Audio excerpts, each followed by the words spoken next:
ingatkan ke seluruh PDAM, segeralah transformasi digital atau transformasi cara pelayanan.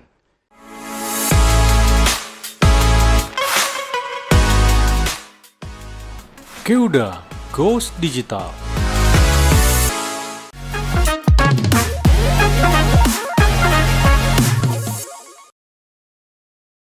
Assalamualaikum warahmatullahi wabarakatuh. Transformasi digital mengacu pada proses dan strategi penggunaan teknologi digital secara drastis yang telah mengubah cara berbisnis dalam melayani kepada pelanggan maupun masyarakat secara umum. Ungkapan ini telah menjadi hal yang umum di era digitalisasi karena setiap organisasi terlepas dari ukuran dan industrinya semakin bergantung pada data dan teknologi untuk beroperasi lebih efisien dan memberikan nilai kepada pelanggan.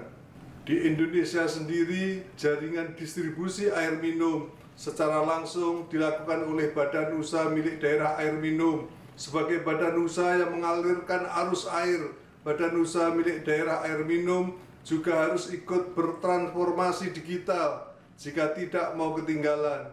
Dengan bertransformasi secara digital, banyak inovasi-inovasi yang dapat diterapkan ke dalam internal perusahaan untuk lebih meningkatkan efektivitas kinerja dan efisiensi operasional perusahaan.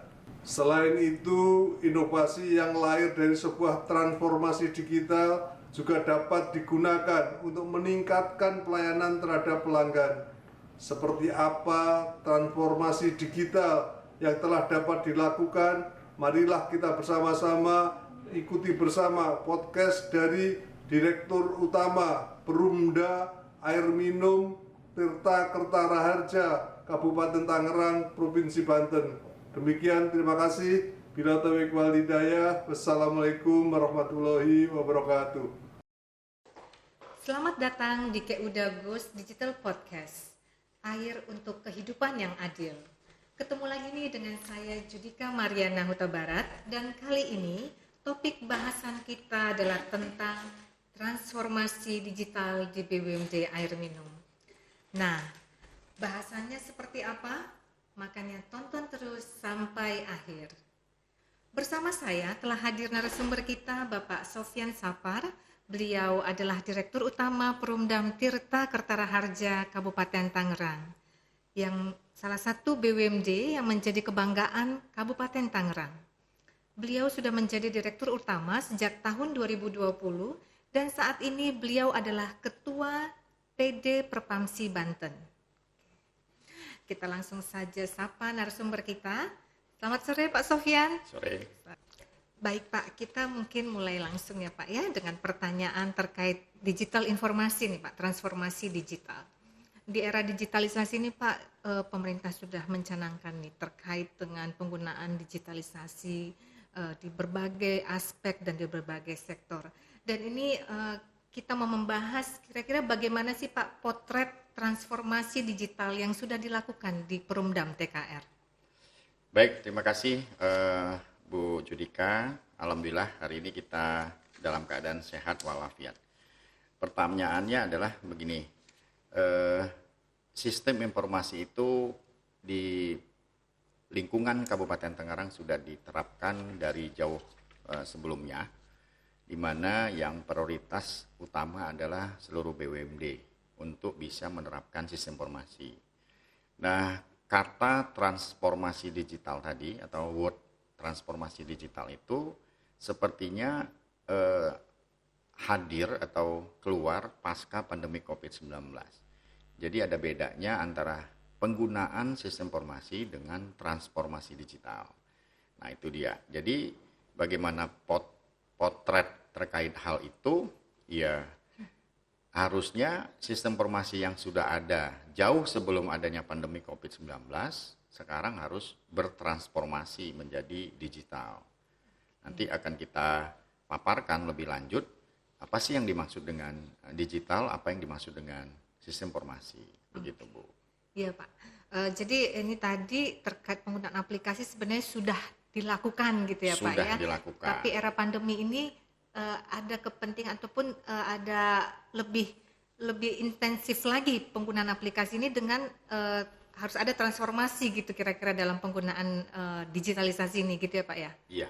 Oke, ya Pak, terima kasih. Mungkin ini akan lanjut dengan pertanyaan yang kedua nih Pak, berhubungan nih. Sebenarnya bagaimana kesiapan Perumdam TKR dalam transformasi digital ini Pak? Sulit nggak sih kira-kira Pak? Nah, kalau tadi bicara dengan SITI ya, Sistem Informasi dan Teknologi Informasi, pastinya semua orang tahu ada 3 aspek di situ. Yang pertama ada hardware-nya, ada software-nya, ada man atau brandware-nya. Nah, kalau bicara itu harus 3 dilengkapi, ya, baik itu perangkat keras maupun perangkat lunaknya maupun sistem penggunanya, ya, usernya. Nah, bagaimana kesiapannya adalah 3 aspek itu dulu disiapin sebelum jauh adanya COVID. Kita udah punya perangkat hardware, kita sudah punya perangkat software ya tadi yang dikatakan aplikasi-aplikasi perangkat lunak, kemudian masalah SDM yang harus ditingkatkan. Jadi 3 hal ini harus benar-benar siap sebelum transformasi digital. Karena transformasi digital itu harus memenuhi 3 aspek tadi. Begitu. Jadi harus udah jauh-jauh hari tahun-tahun sebelumnya memang udah kita siapin. Gitu. Oke.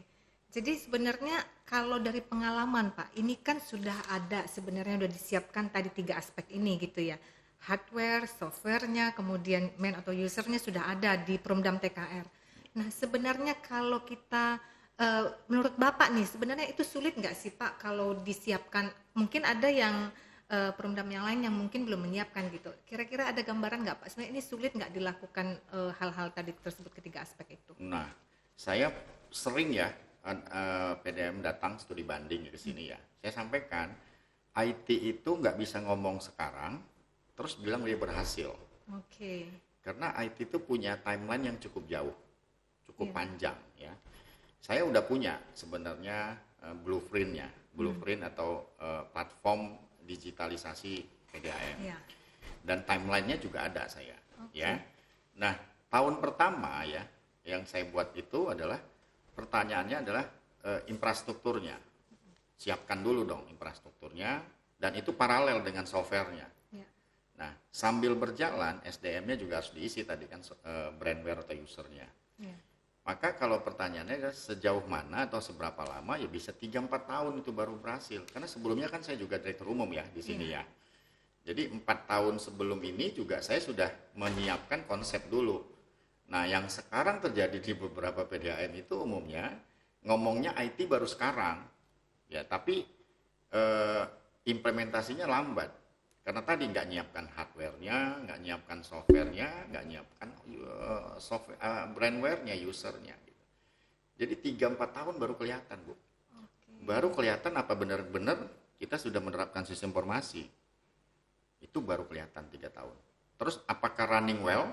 Berjalan dengan baik, nah itu tahun keempat. Karena nanti ada bugs ya, ada error, ada penyesuaian sistemnya gitu. Jadi tahapannya lama, jadi nggak bisa langsung. Kalau bilang katanya ada buat IT 1 tahun, luar biasa itu. Oke, Nggak itu mungkin, ya Pak ya? Nggak mungkin sebenarnya. Impossible ya Pak ya? Impossible itu, iya. Iya, jadi tadi berdasarkan penjelasan Bapak, kira-kira waktunya sekitar 3-4 tahun. Itu pun baru dalam tahap persiapan gitu ya Pak ya? Persiapan dan penerapannya. Jadi antara persiapan tadi 3 tahun, 1 tahun, 2 tahun, baru tahun ketiga mulai penerapan dan itu masih ada trial and error. Oke, iya. Nah, kalau boleh tahu selanjutnya nih Pak, ini sudah berlangsung nih di Perumdam TKR ada tadi udah menyiapkan segala aplikasi dan segala perangkatnya ini ya. Kira-kira ada nggak sih Pak kendala yang perlu diantisipasi menurut Bapak terkait pelaksanaan transformasi digital ini? Ya, ada 3 kendala sebenarnya. Ya, yang pertama pengadaannya. Sebuah teknologi atau transformasi digital pasti ada cost dan pembiayaan dan investasi. Betul. Nah, karena kita BUMD ya, pastinya harus taat legalitas aturan yang dilakukan. Nah, ini yang mungkin banyak PDAM juga mengalami kendala.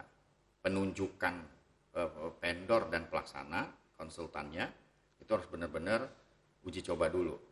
Banyak orang ngakunya, oh software kita lebih bagus. Ternyata pada saat dijalankan, udah diadakan, ternyata salah. Itu kendalanya ya. Makanya bertele-tele kalau bahasa saya untuk melaksanakan implementasi IT itu sendiri.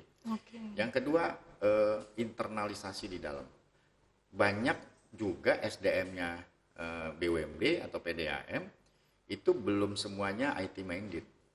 Nah, jadi pada saat mentransformasi ini ke dalam bentuk sistem informasi ya, dulu ya kan sistem informasi, apalagi sekarang terus masuk transformasi ke digital, itu pastinya ada butuh waktu. Nah, training, melakukan sosialisasi, yang penting awareness. Ini yang penting. Training sama awareness berbeda, Bu. Karena kalau training oke deh mau, tapi kesadarannya terhadap IT itu belum tentu mau. Nah ini, atau kalau bahasa kita sekarang gaptek ya namanya.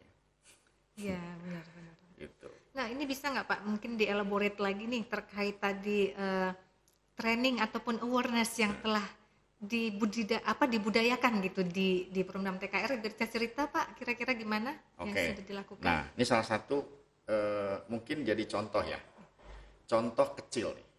Ibu bisa buka Google, klik Perumdam TKR, oke?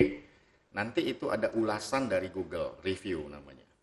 Saya minta seluruh karyawan, tolong itu dibaca. Dibaca ya tolong kasih jempol, supaya ratingnya naik. Karena kan anak milenial sekarang kan 3R, Bu. Rating, review, recommendation kan. Ya, nah ini kan penting. Nah, saya suruh karyawan itu coba buka tuh websitenya Perumdam TKR, ulasannya tuh banyak komen. Anda tolong dong ikut partisipasi di dunia digital sekarang.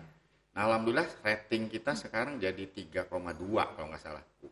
Ya, dari 2,1 sekarang naik 3,2. Berapa lama itu, Pak? Ya tadi, awareness tadi. Jadi semua karyawan harus buka tuh websitenya. Termasuk IG-nya. IG itu kan banyak tuh. Komplain, air kecil, air mati. Wah, kita luar biasa ya. Pelanggan kita sekarang nih ngomelnya di situ. Tolong dijawab tuh sama karyawan. Alhamdulillah karyawan sekarang mau libur ataupun kan punya gadget di rumah, mulai membiasakan diri membuka sosmednya Perumdam TKR. Itu awareness tadi. Awareness ya Pak ya. Jadi ini dilibatkan semua ya Pak ya. Harus. Seluruh karyawan dari level karyawan sampai pengurus semua juga ini terlibat ya Pak ya. Terlibat. Harus gitu. Walaupun dia pakai nickname di situ terserah deh. Ini salah satu cara supaya semua memiliki rasa yang memiliki lah ya Pak ya terhadap Perumdam ini ya Pak ya. Dan itu sederhana kan sebenarnya. Iya betul sekali. Hanya melihat kan, melihat dan ikut masuk ke dalam dunia sosmed yang sekarang lagi tren ini kan. Iya betul Pak. Jadi tadi kendala-kendala itu memang sudah bisa diantisipasi ya Pak ya, mulai tadi masalah pembiayaan mungkin tetap mengikuti peraturan perundang-undangan yang ada gitu ya Pak ya.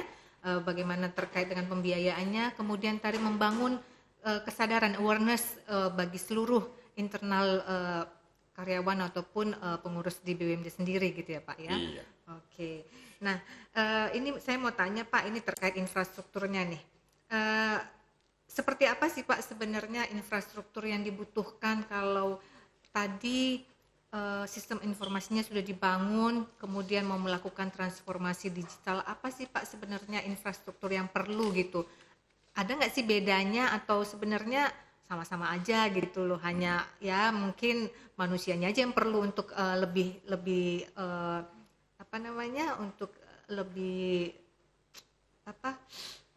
aktif lagi ataupun lebih punya ide baru gitu. Gimana ini kira-kira Pak?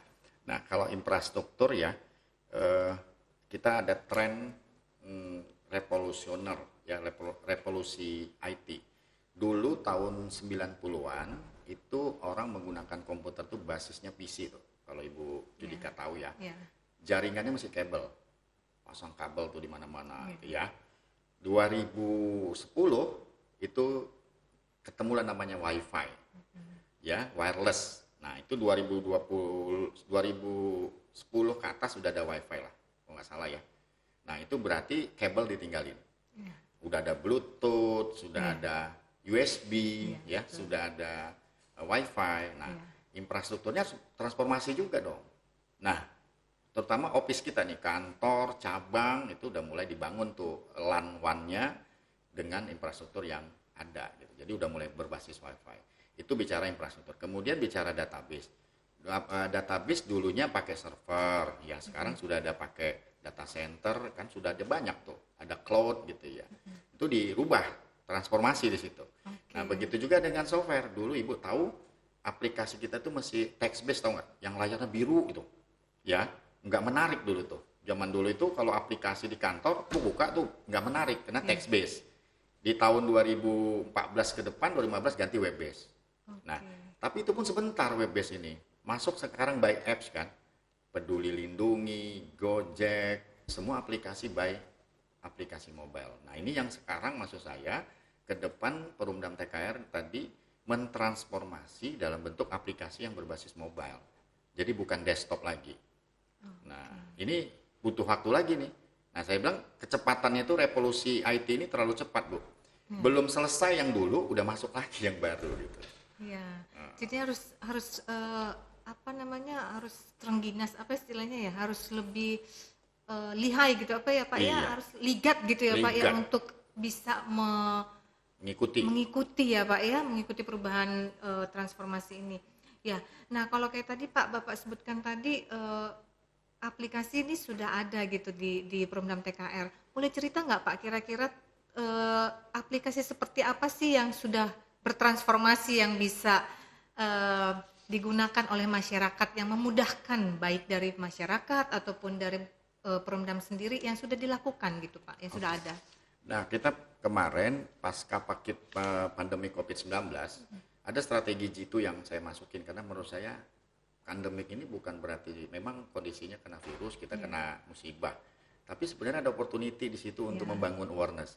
Ya buktinya pada saat itu ada stay at home. Nah, kami tiadakan baca meter. Karena nggak boleh kan ke rumah. Kami tutup tuh loket. Kami paksa masyarakat untuk membayar secara online. Ya, alhamdulillah efisiensi kami itu 70%, 80%, 70% minimal dapat. Berarti kemauan orang membayar secara online sekarang setelah pandemi COVID-19 memang cashless, Bu. Ya, itu bukti nyatanya. Nah, kedua tadi Ibu sampaikan apa strategi G2-nya? Ya kami buat aplikasi namanya Simple TKR. Bisa diklik SIMPEL TKR. Nanti bisa di Google Play, di Play Store. Nah, silakan nanti klik. Alhamdulillah sampai hari ini udah 60.000 pelanggan kami ngedownload, coba luar biasa nggak tuh? Ya, mudah-mudahan bisa sama dengan Peduli Lindungi ntar. Kita mau bersaing sama Gojek, GoPay ya, mudah-mudahan. Tapi itu sosialisasinya masif ke rumah-rumah pelanggan, kasih brosur, atau pada saat datang ke kantor nggak kita terima. Jadi sebenarnya konsep Peduli Lindungi yang dulu, yang sekarang ini kami udah lakukan. Di kantor tuh kalau nggak misalnya dia download aplikasi Simple, kami nggak terima. Jadi download dulu aplikasi, baru bisa kita terima komplainnya. Gitu. Jadi ini menarik nih Pak, luar biasa. Berarti di era pandemi ini yang kita harusnya mengurangi ya, istilahnya bertemu dengan orang, ternyata sudah ada aplikasi yang digunakan di Perumdam TKR ini yang mengakomodir itu ya Pak ya. Jadi masyarakat yang menjadi pelanggan bisa bayar by aplikasi, kemudian juga tadi ada Bapak sebutkan aplikasi Simple TKR ya Pak ya. Itu boleh cerita nggak Pak? Apa sih isinya Simple TKR itu Pak? Nah, saya ada 4 atau 5 ya, 5. Pertama itu informasi tentang tagihannya, ya. Kedua mendaftar pasang baru, Yang ketiga dia bisa melihat tren pemakaian airnya.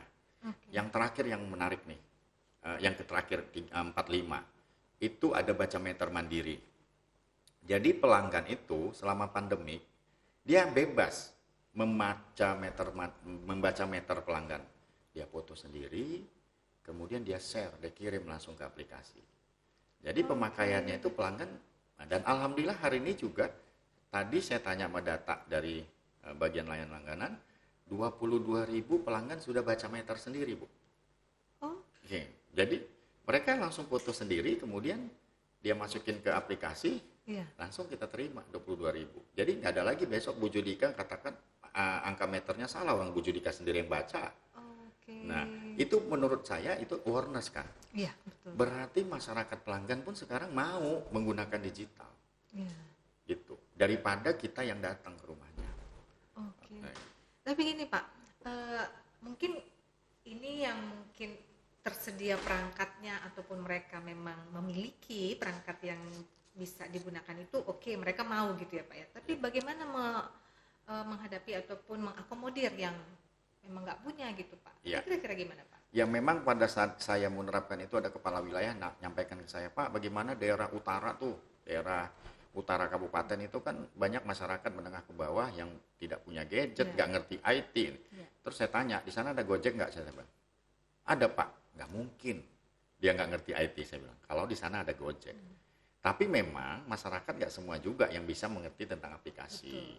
Tapi maka itu kata pertanyaan Bu Judika, ya tetap kita masih ada melakukan pembacaan meter tetap. Cuma maksud saya secara paralel, kan tadi saya sampaikan di awal, IT ini nggak bisa mengganti yang lama langsung otomatis. Gitu. Jadi memang paralel dulu. Nah, jadi setelah nanti masyarakat sudah paham, baru kita lepas yang lama.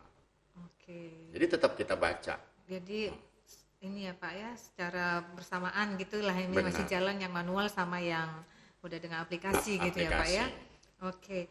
Terima kasih Pak, informasinya ini menarik nih ya. Mungkin ini menjadi salah satu solusi nih di era pandemi saat ini nih. Solusi. Nah, tadi kalau kita mau diskusi terkait ini pembiayaan nih Pak. Pembiayaan sebenarnya mahal nggak sih Pak? Ini tadi sudah ada kemajuan yang sudah dilakukan nih. Tapi untuk pembiayaan penerapan aplikasinya ini, untuk Perumdam TKR sendiri ini affordable nggak kira-kira Pak ini? Nah ini saya menyampaikan secara menyeluruh ya. Kalau di PP 122 itu namanya SPAM. SPAM itu sistem penyediaan air minum, itu dari hulu ke hilir. Betul. Hulunya itu ada intake, produksi, ada distribusi, ada pelayanan langganan. IT-nya mau di mana nih? Kalau dari hulu ke hilir, yang produksi itu ada namanya SCADA. SCADA itu System Controlling Actuating Data Acquisition. Dia bisa monitoring proses produksi. Nah ini mahal, karena ada beberapa perangkat yang harus dibeli. Jadi bukan software-nya saja. Nah ini pasti mahal. Nah ini banyak PDM belum, karena dia kebutuhan budgetnya tinggi di sini. Nah kita sudah. Nah kemudian di distribusi ada namanya pemasangan data logger atau district metering area. Nah ini juga mahal karena harus dipasang titik-titik di mana ada monitoring untuk pendistribusian. Yang saya sampaikan tadi yang paling murah di pelayanan langganan. Itu cuma software doang dan kita mengedukasi masyarakat. Pindah dong. Masa sekarang kamu harus ngantri di loket? Jangan, udah cashless aja. Nah, kita sudah online kan? Kerjasama perbankan, Indomaret, Alfamart, macam-macam. Apalagi sekarang ada e-commerce, ada Tokopedia, ada OVO. Kayaknya masyarakat sudah mau ke sana. Nah ini maksud saya, pertanyaannya yang mana mau diluankan nih kerjain? Ya kalau nggak ada budget, yang ini dulu, yang di pelayanan dirubah kan gitu ya. Jadi sebenarnya boleh nih Pak, maksudnya kan tadi ada dari hulu ke hilir banyak titik-titik yang mungkin bisa di istilahnya menggunakan aplikasi gitu ya. Tapi ini apakah tadi boleh hanya yang di hilirnya saja yang dilakukan ini penggunaan aplikasi itu memungkinkan ya Pak ya? Iya, karena kan bagaimana kalau yang di hilir tadi kan cuma software dia modalnya. Kalau tadi kan ada perangkat keras yang mungkin dia harus pembiayaan perangkat keras mahal kan. Bagi PDM yang belum punya cost untuk transformasi digital, ya coba dong mulai cashless, lakukan online, pembayaran online. Kan nggak berbayar itu, tinggal kerjasama doang. Dengan banyak kan yang mau Alfa, mau Indomaret, macam-macam, segera masuk ke sana. Jadi nggak ada lagi cetak rekening kan, nggak ada lagi datang ke loket. Nah itu kan salah satu solusi sebenarnya. Nah softwarenya juga disediain oleh pihak ketiga sono kan, gitu. Nah sebenarnya itu yang harus dilakukan duluan gitu. Nah selain cost yang tadi, kalau mau masuk ke dari hulu ya memang butuh cost tinggi. Gitu. Oke, menarik nih Pak informasinya ya. Saya juga jadi lebih paham nih Bapak menjelaskan bagaimana tadi penggunaan aplikasi ini memang kalau mau kita bilang secara menyeluruh ya dari hulu ke hilir gitu ya Pak penggunaannya. Tapi memang harus melihat prioritas yang mana gitu sesuai dengan budget ataupun pendanaan yang ada gitu ya Pak ya. Oke. Mungkin ada Pak mau ditambahin Pak? Ya. Yang paling menarik buat saya adalah sekarang, tadi bicaranya transformasi digital. Nah, Ibu bisa tahu ya, ini saya kasih ada gambar meter, ya. Meter air itu sekarang itu manual. Nah, harusnya karena pasca pandemik ini saya kepikiran bagaimana PDMC Indonesia itu bisa mentransformasi meter air yang sekarang jadi digital. Saya akan menjadi pelopor tahun ini. Oh, tahun ini ya, iya. Pak ya? Jadi akan saya uji coba satu kawasan semuanya sudah meter digital. Dia menggunakan teknologi LoRa atau namanya long range atau menggunakan NB-IoT, Internet of Things. Jadi di meter itu nanti ada kartu SIM card yang bisa langsung dibaca ke server atau ke data center. Jadi nggak perlu lagi datang, Bu. Jadi saya bisa matikin air juga dari dari kantor ke rumah Bu Judika. Nah, ini harusnya dimulai pasca pandemi. Memang kosnya tinggi. Tinggal model pembiayaan nanti akan saya coba simulasi. Kayaknya ini juga menjadi, bayangkan Bu ya, kalau 13 juta, setahu saya 13 juta loh pelanggan PDMC Indonesia. Kalau itu sudah satu data atau big data, ini target saya. Bagaimana 4 tahun ke depan Indonesia itu punya big data PDAM. Jadi satu nomor ID pelanggan. Kalau sekarang beda-beda, Bu Judika misalnya pelanggan di DKI, mungkin nomor pelanggannya berbeda dengan nomor pelanggan Tangerang. Nah, ini harus disamakan kemudian dimasukkan ke dalam big data. Jadi kalau kata Ibu tadi, apa konsep PDAM ini ke depan adalah mentransformasi meter air menjadi meter digital, kemudian membuat sebuah aplikasi untuk menampung seluruh data PDAM se-Indonesia. Namanya, terserah mau pakai aplikasi apa. Tapi yang jelas arahnya ke big datanya PDAM se-Indonesia. Oke. Gitu. Wah, ini luar biasa nih Pak. Ini baru ide yang genuine nih. Kayaknya belum ada ya Pak ya? Belum. Untuk terkait big data ini ya? Iya. Di BUMD Air Minum ya? Iya, kita masih coba seskupnya Tangerang dulu. Oke. Nanti saya gabung ke DPD Pamsi Banten. Ya, kalau memang misalnya ini diinisiasi oleh kita dulu ya. Nah, sampai saat ini kita tadi aja yang tadi saya sampaikan aplikasi itu udah 60.000 pelanggan yang download. Berarti saya punya data email, saya punya data HP-nya pelanggan, pastinya kan? Alamat udah pasti karena sudah ada lokasi kan? Pasti kan ada long latitude-nya di situ. Jadi saya bisa ngecek di rumahnya nih, bisa saya Google kan? Nah, kalau bisa 13 juta Bu, se-Indonesia saya bisa ngelihat rumah PDAM di Lombok, PDAM di Sulawesi, kan bisa dari satu server doang. Iya, ini salah satu bentuk transformasi digital ya Pak ya? Nah, itu dia. Oke. Nah ini boleh tahu Pak, ini tadi bilang mau akan ada pilot project-nya lah kira-kira gitu di tahun ini ya Pak ya? Iya. Kapan itu Pak mau launching dan daerah mana itu yang mau dilakukan? Kebetulan kami ini di Tangerang ini ada beberapa perumahan pengembang developer yang masyarakatnya menengah ke atas yang mungkin sudah IT minded lah. Yang mungkin Ibu tahu di daerah Sumarekon, Gading Serpong, ya itu pelanggan kita di sana.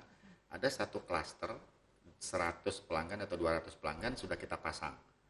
Jadi nanti setelah ini berhasil uji cobanya, kita akan masuk ke seluruh satu pengembang lebih kurang 15.000 pelanggan. Gitu. Jadi ada satu klaster nanti bisa kami digitalisasi. Mudah-mudahan pengembangnya masyarakatnya menerima. Ya alhamdulillah kita bisa go digital. Oke, luar biasa nih Pak. Visi ke depan Bapak ini berarti akan harapannya ada satu big data untuk Perumda ataupun BUMD Air Minum kira-kira gitu ya Pak ya? Oke Bapak, terima kasih Pak. Mungkin terakhir nih Pak ada closing statement terkait transformasi digital di BUMD Air Minum Pak? Ya, saya cuma sampaikan bahwasanya untuk seluruh PDAM di Indonesia pasca pandemi COVID-19 ini hati-hati. Pandemi COVID-19 ini merestart cara hidup kita. Termasuk kita dihadapi oleh yang namanya pelanggan baru atau makhluk baru, namanya milenial dan zilenial. Ibu tahu sendiri bahwasanya anak milenial itu tidak kenal dengan koran. Ibu tahu sendiri anak milenial itu nggak kenal dengan namanya TV. Dia kenalnya Netflix, dia kenalnya YouTube. Nah itu bakal jadi pelanggan kita Pak di tahun 2024. Apakah PDAM siap menerima pelanggan yang begitu? Harusnya PDAM harus bertransformasi karena customer behavior-nya atau perilaku customer kita ke depan akan berbeda. Tidak seperti dulu yang emak-emak datang ke kantor loket PDAM. Anak sekarang disuruh ke kantor PDAM nggak mau. Dia mending buka satu gadgetnya, dia tengok, ada nggak website PDAM? Ada nggak Instagramnya PDAM? Dia komplainnya di situ daripada dia ke kantor cabang PDAM. Ini ingat, jadi 2024 saya mengingatkan ke seluruh PDAM, segeralah transformasi digital atau transformasi cara pelayanan. Karena pelanggan kita ada makhluk baru namanya milenial dan zilenial. Hati-hati dengan pelanggan baru. Terima kasih. Ya, berarti segeralah bertransformasi digital ini ya Pak ya? Segera. Oke. Iya. Ya.